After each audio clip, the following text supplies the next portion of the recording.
From why it's getting hard for Nvidia to impress investors to how US prosecutors rocked Indian stocks, this is the weekend numbers.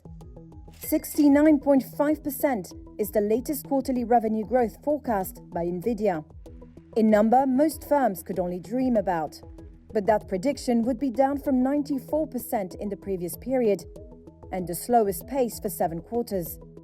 Nvidia shares took a tumble following the news, with some investors wondering if it's a sign the AI boom is cooling.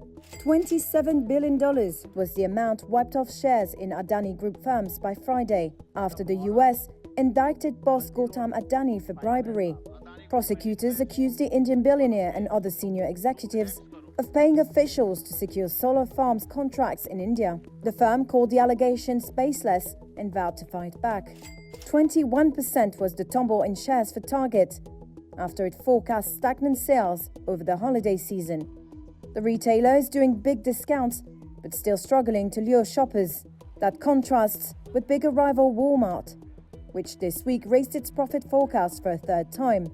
Riverfront investment chief strategist Chris Konstantinos said it all left traders a bit nonplussed. One retailer had really strong numbers, and another retailer had very poor numbers and poor guidance. And so I think that that's confusing the picture a little bit. Then on top of that, obviously the market is, I think, in general, trying to consolidate a lot of not only post-election gains, but also just gains for the year. $58 billion is the size of a potential buyout for 7-Eleven operator 7&I. The offer comes from the Japanese firm's founding family that could start a bidding war for the convenience store chain, which is being pursued by Canada's alimentation Couche-Tard. And 4,000 is how many jobs are going at Ford in Europe. The firm has been battered by weak demand for EVs and mounting competition from Chinese rivals. The news comes as German giant Volkswagen faces growing labor unrest over its bid to cut costs for similar reasons.